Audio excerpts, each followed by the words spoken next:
حضرت ابو ذر غفاری رضی اللہ تعالی عنہ جب اللہ کے رسول نے انہیں گورنر بنا کر بھیجا تو ایک دن دسترخوان پہ کھانا کھا رہے تھے اور باہر کے ملکوں کے سفیر بھی آئے ہوئے تھے۔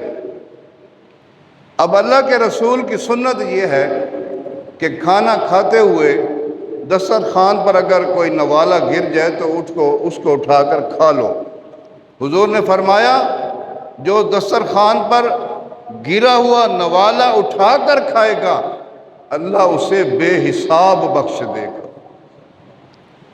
اب حضرت ابو ذر غفاری گورنر ہیں اور وزیر وزراء بیٹھے ہیں، مشیر بیٹھے ہیں اور سفیر آئے ہوئے ہیں باہر کے ملکوں کے۔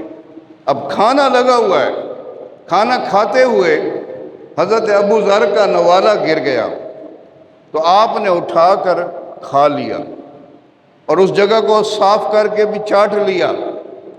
تو ساتھ جو صحابی رسول بیٹھے تھے انہوں نے کان میں کہا کہ اے ابو ذر کچھ تو تھوڑا سا خیال کر لو، تو گورنر ہے، یہ بڑے بڑے لوگ تیرے سامنے بیٹھے ہیں، یہ اپنے ملکوں میں جا کر کیا کہیں گے کہ مسلمانوں کے لیے کھانا نہیں ہے، مسلمان نیچے سے اٹھا کے کھاتے ہیں۔ حالانکہ اس صحابی رسول نے کان میں کہا اور جواب بھی حضرت ابو ذر کان میں دے سکتے تھے، مگر آپ نے بلند آواز سے کہا کہ اے اللہ کے بندے، میں ان دنیا داروں کو دیکھ کر اللہ کے رسول کی سنت کو چھوڑ دوں؟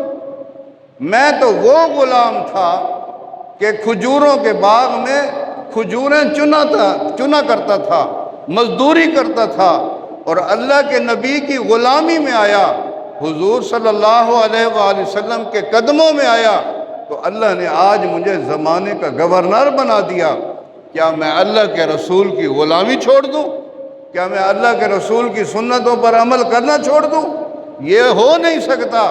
جس نبی کے ہم غلام ہیں اللہ نے اسی غلامی کی وجہ سے ہمیں عزت عطا فرمائی۔